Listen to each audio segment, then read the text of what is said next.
And we're back. There we are. All right. How we doing, gents? Feeling good? Yeah. God, I wanted to murder that cab driver today. Really. I could not believe how stupid he was. But okay, neither here nor there. By the way, I want to give a shout out if I can. This is Pete Rubish. You guys may not know who Pete Rubish is. Pete Rubish is one of the best deadlifters and powerlifters in the world, and a big-time fan of MMA Fighting's YouTube channel. He watches everything on there. So shouts to Pete Rubish if you want this. This is in his Teespring store. Okay, we have selected your questions. Let us get to them now, which I cannot read because I'm going blind and I'm old. All right, here we go. Do you think, well, this was, my man needs a copy editor, like, whoa. Do you think Colby went too far with his comment towards Platinum? Is he doing his career justice, putting his girlfriend in as his cornerman when it has worked for fighters like Smilin' Sam? So Colby, I believe, if I got the kids' jargon correct, called her a horse-faced, a ratchet horse-faced? Horse-faced? Something along those lines. The word ratchet is always... Ratchet, it was not big when I was your age, Danny. Yeah. It's a new thing. Okay. I had to look it up, yeah, I know. I'm on the same boat as you. I was like, ratchet? It's been around for a few years now? It's like, it has been. I mean, I hear it in rap songs, but I'm always like, yeah, I know what that means. You know, I don't. All right, but now I do. So in any case, terribly, terribly aggressive. Accused him of being inbred as well, and called him from Ocala. By the way, in fairness to him, Ocala, not that great of a city. Nevertheless, Danny, what do you think? What do you make of Colby? Yeah, I feel like Colby for a while has sort of been kind of crossing the line. A lot of people are, you know, for a lot of people he crossed the line. For some, he's like, no, he's you know, he's right there. You know, he's just promoting fights and whatnot. But I think this is just, you know, a bit classless. Just, you know, it's one thing to talk about Perry, you know. A bit classless. Yeah, no, a lot. I mean, there's one thing it's nothing but classless. There's one thing to talk about Perry, because, like, you know, he's in the UFC, he's in the same division. You know, it's game. If you're trying to, you know, stir up a fight, you know, talk about him. But now he's going off his, you know, talk about his girlfriend. Like, now what exactly are you doing here? You know, and a lot of fans were turned off by that. You know, so was I. It's like another level of, I would say that trash talk is ratchet. If I'm being honest, you know, it's. I'll take your word for it. It's, you know, now you're taking things to a different level. You're getting to family. You're getting very personal, and the things that he's saying, it's like, come on, man, like. Yeah, I thought it was rat shit too. I was not a big fan of it.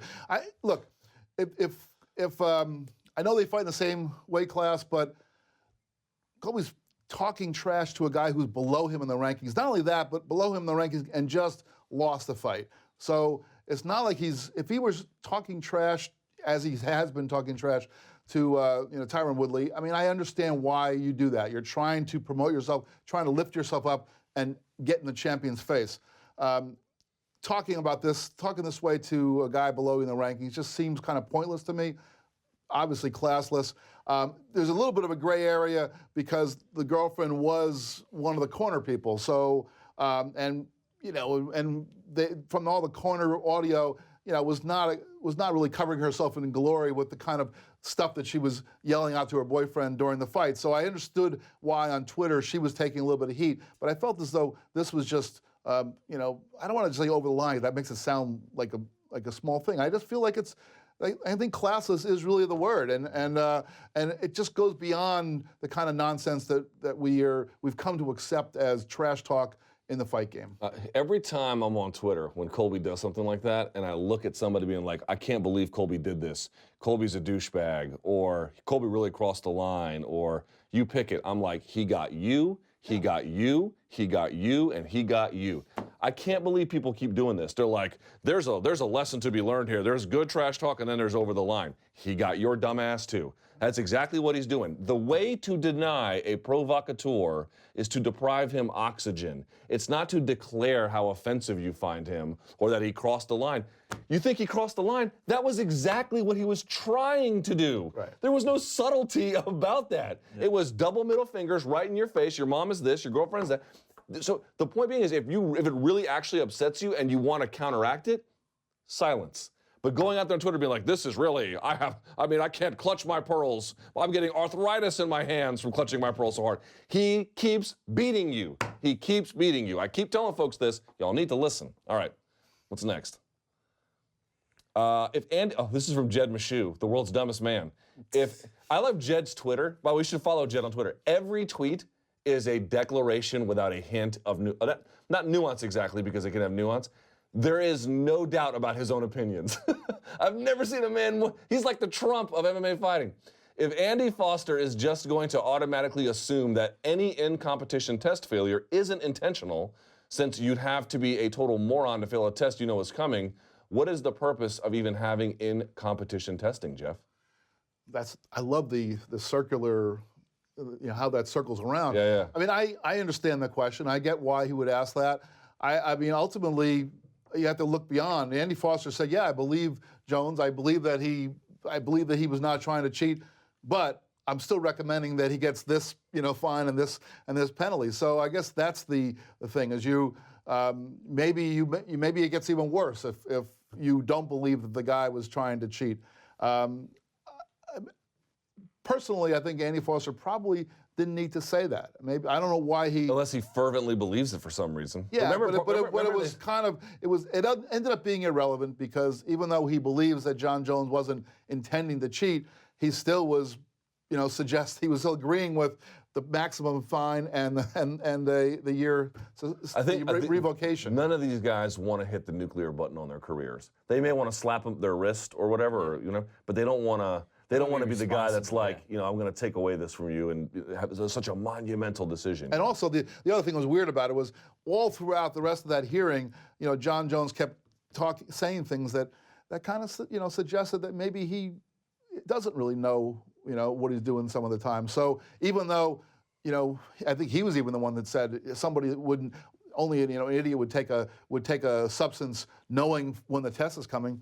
Well, he's done things before that would qualify him to be that person. Right. Danny? I mean, would the question be like, okay, so if you don't have... So Andy Foster's basically saying, I believe you, and Jed's, it's a good question. I'm teasing Jed, by the way.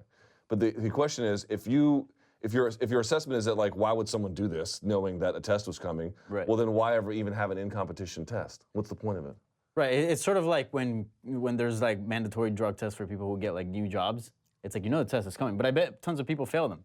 Donks, yes. Yeah, so I mean, that in some sort of way, that's still some. It's like a minimal barrier or something. Filter, yeah, some sort of filter of, I guess, donk filter, to use your vocabulary. So I think it still serves a purpose, I guess, to catch the donks. But it does sort of underlie that there's a bit of an incoherence in Andy Foster's position. Yeah, because I just think he has a big heart, is really what it comes down to. And also, like, you can fail in competition, but like, maybe because with these supplements or, the steroids or whatnot, if someone's trying to cheat, like, this needs to be, there's cycles and it needs to be timed, then there could be an error where, it loops into the in-competition drug test and then you pop. So I think in-competition drug tests are definitely, like, something needed.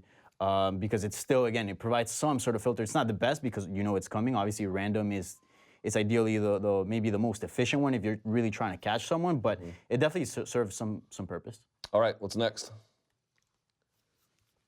Do you think McGregor is prepping to jump in if Khabib or Ferguson drops out? Now we know that he declared anyway that he wanted Edgar in the event of UFC 222, allegedly at 165. The dumbest suggestion of all time. Although I guess if you were trying to call your own shots, why not shoot for the stars or something? I mean, you're trying to get a new belt.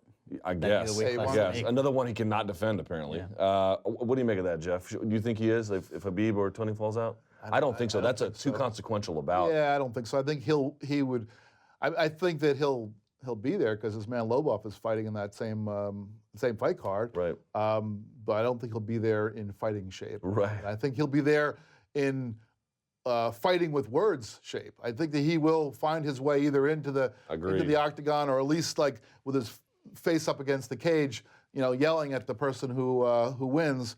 So I think he'll be fighting that night, but not in his Reebok kit. Yeah, you do not want to take a short notice fight against Khabib or Tony Ferguson. No chance. That's literally the worst thing you can do.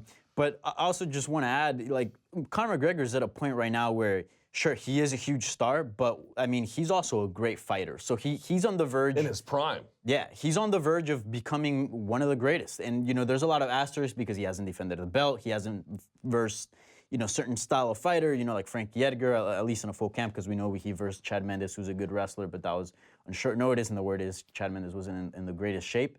But this is right now, this is a huge moment for Conor McGregor, for his reputation. Not only is a big star, because that's not in question. Conor McGregor is a big star, whether he loses his next fight or not, he's huge.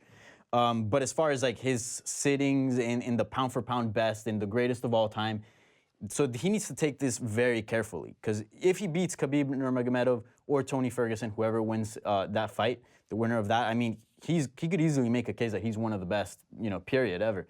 So I think, he will never jump in to get a short notice fight against an opponent like that. Keeping in mind everything that's at stake. Maybe when he was, coming up, maybe you take those kind of risks. But at this point, he's very well established. He's on the verge of. He's not chasing anymore. Yeah. He's the chased. Now he's being chased by the other guys. He's not chasing anybody. So there's really no reason. I mean, I know he gave that suggestion for the Frankie fight at 165, but that was. Do you believe that? You know what? He hasn't said things. He hasn't made these kind of proclamations in the past that haven't been accurate, and it seemed as though. It's the kind of thing that I could imagine him wanting to do just because, hey, I'll get a third belt. That's history. So I could see him maybe doing something like that for the right money. But this would be the opposite. This would be, he's not chasing anything right now. Those guys are competing for the right to chase him, and so he'll take his time. Yeah, like when he was on the hunt for Aldo, he was on a mission. Right. And he took Chad Mendes. I mean, I know that he beat him, and so in retrospect, we can look back and say, well, big deal. He fought, Chad Mendes on almost no notice, and at that time, Well, Chad having Mendes. a knee injury as well. Yeah, I mean that was a big deal, and that was something that a lot of fighters in his position, would not have done. But he's in a different position now. Yeah, I agree. Did you buy the 165 thing? I don't think so. Ali manages. I actually buy it. Really? I buy that he thought about it, but I don't know if how much he brought into, because. Hold on. I want to make this point clear, because there was a bunch of clowns on. I don't know why I keep bringing up Twitter. I'm obsessed with Twitter. I'm like Jason Whitlock at this point. But he puts out that thing on Instagram, and everyone's like debating whether it was anything. And I was like, I really appreciate this from him, because at the time I thought he wanted to do 145. Yeah. But then he said he wanted to, the last featherweight, he wanted to face Edgar. And people were like, oh, LOL that you believe Conor. Conor's, not as reliable as Dana. How do you know? You don't know. The Conor's not talking to you. You don't know his manager. You don't know Dana White. Stop lying. Stop lying. You don't know. You don't know. Dana White has a proven track record of saying something and it being totally not the case, right? I'm going to do X, but it's something he has no control over. Do I believe that the UFC heard this and said, no chance? But that Conor said to them, like, here's an opportunity. I'll fill in. It's got to be a 165, maybe a belt. And they were like, no thanks. But do I think he told them that? Of course I think he told them that. Yeah. And you don't know. You donkeys don't know. Yeah, I agree. He does not have that track record of making stuff up in that way, at least not that I can recall. But you're right. Dana White, if Dana White was presenting this whole thing, it would be not worth the words that were coming our way. We just ignore it. Right. Because half of what he says is promoter speak. Conor is a promoter too, but Conor's got a little bit of that, but I feel like he's way more reliable in that sense. You just have to parse exactly what it means. You might think it means A, and it means like a part of A. Yeah. It still is a little bit there. I mean, everything he says is also twisted with his point of view, his reality. True. So, he says some things, and you just got to sort of, keep in mind where he's coming from and what he's looking at, and then sort of everything starts and then makes a little bit the more 165 sense. part was the part that made me believe it, because, again, if he goes in there, let's say he goes in there and loses to Frankie Edgar, he still is the 155-pound champ. He doesn't. He kind of and the 145 his luster is not necessarily lost, and he always finds a way. Even when the Diaz fight, well, they fight at 170, so that he always finds a way. There's always exonerating circumstances that will exonerate him from being the guy who gets who's accused of being not what he really is. Also, a bunch of people fronting like they know when they don't know. Okay, let's go to the next one. Ooh, Oscars are this Sunday. Any predictions, gentlemen? Luke, don't be snarky. That's like telling me not to breathe. So there's no way around it. I don't know if I've seen any of the Oscar-nominated movies. Well, I'll tell you one. I'll give you one. And you might love this in particular. Loving Vincent. Have you seen this? I haven't, but I want to see it. Yeah. So I don't give films my highest recommendation very often. I give this one my highest recommendation for whatever that is worth. Maybe nothing to you, but just hear me out on this one. They got an army of painters to paint 65,000 oil paintings to tell the basic story of the death of Vincent van Gogh. And they put actors on the oil painting, so they sort of did like one of those aha videos, like Take On Me. Yeah. It's kind of like that. It is fantastic. Not merely in the way that it's shot, but the way the story is told. And the actors, of course, big-time actors as well. Highest recommendation. He got nominated for Best Animated Movie. Yeah, I've been wanting to see that. I did see two of the, I think both were nominated Best Picture. What, aren't there like 500 Best Picture nominees every year now? It seems Yes. like but I saw, the Three Billboards Outside Ebbing, Missouri, which was a good film, and Lady Bird, which was also a good film. But neither one struck me as being Gone with the Wind or anything. And Here's Best Picture nominees. The Shape of Water, that's the Guillermo del Toro movie. Darkest Hour, I've not seen that. Dunkirk, I'm ashamed to say I did not see that. Is that any good? I've been super out of touch with Atlanta movies in a bit. No. Osama bin Segura over there. Phantom Thread, I've not seen that. Three Billboards Outside Ebbing, Missouri. Got that one. That's really good. It was good. It was not perfect. It was flawed, but it was. Pretty good. Get Out, I saw Get Out. I saw Get Out, yeah. Get Out was really, it was really, people were like, oh my God, Get Out's gonna change your life. I'm like, no, it's a great movie. I highly recommend it. Yeah. Not a game changer. The Post is super mediocre. Yeah. The Spielberg movie about the Washington Post and the Pentagon Papers. It's a Spielberg movie. So I was like, I wish I had more hands. I'd give that movie 4 thumbs down. You probably made new accounts on whatever, Rotten Tomatoes or whatever. I felt like, I was like, people were like, oh my God, the movie's so good. I'm like, well, you have the palate of a toddler. No Spotlight, right? No, Spotlight was pretty good. Yeah, Spotlight was great. Call Me By Your Name. I don't know this. No. And then Lady Bird. I've not seen Lady Bird. I've heard really good things about Lady Bird. Yeah, I saw those two. They both were. The two I saw were good. But somehow, like I tend to not see that many of the Best Picture nominees. But I just remember back in the day when I used to do that more often. The one that won Best Picture was just like usually a transcendent film, and I don't think either of the ones that I saw I would not characterize that way. But they both were pretty damn good. Did you guys see Black Panther yet? No, I have not. No, I haven't yet. Wow. I will. In the words of Ali G, that's a bit racialist, isn't it? You guys have not seen this, really? No, I have not seen it, but I saw it opening day, man. I tried to take my son on his birthday, and we got there. It was sold out, so I just didn't. Well, so let me give you a bit of a review. I don't know. People are like, where does it stand in the all-time of the Marvel Comics universe? Well, I don't know. I don't watch all of them, so I'm not qualified to make that. It's a great movie. It's not an excellent movie. I know everyone's going to tell you it's an excellent movie, but it's not. It's very, very good. I seriously, go see it. You'll love it, no matter what your angle is. You want to go for social commentary, go. You want to go for a superhero movie, go. It's got all that. Here's my one major criticism, and it's just on the superhero side of things. Everybody is blowing up Michael B. Jordan, who plays a character named Killmonger in this movie. And let me be very clear about this. He is awesome. He might even be the best character in the movie. But it starts out in a way where you think they're going to let him play with his creative villainy, almost like Heath Ledger in The Joker. And then over time, it just sort of becomes Bane, all the way down to an origin story. Now, Bane is a fine villain, but he's not on the level of the Joker and the way Heath Ledger portrayed him. My only point being is, there was another gear they could have hit with that villain that they didn't, based on the writing. So everyone is like, oh my God, it was so amazing. I'm like, that was Michael B. Jordan at 70 or 80%. I want to see it another gear or two up from that, which they didn't do. So keep that in mind. But they do a good job of selling the Black Panther as like he's sort of like a Bruce Wayne who's a monarch. Is the best way I can explain it. They're going to make a bunch of these. Yeah. All right. Cool. One more, I believe. What do each of you think is the single most helpful, important change needed to advance MMA across the board, not company specific? So, okay, Dan, let's start on your end of the table here. If you could change any one thing about MMA to make it better, right? To advance MMA across the board is not clear exactly what she means, but let's assume she means to make it better. What would you change? You could change a rule, you could change a company, you could change what would you change? I guess what we talked about earlier, just allowing space for because MMA is still a very young sport, and we're still figuring out a lot of things, and we're still learning a lot about MMA.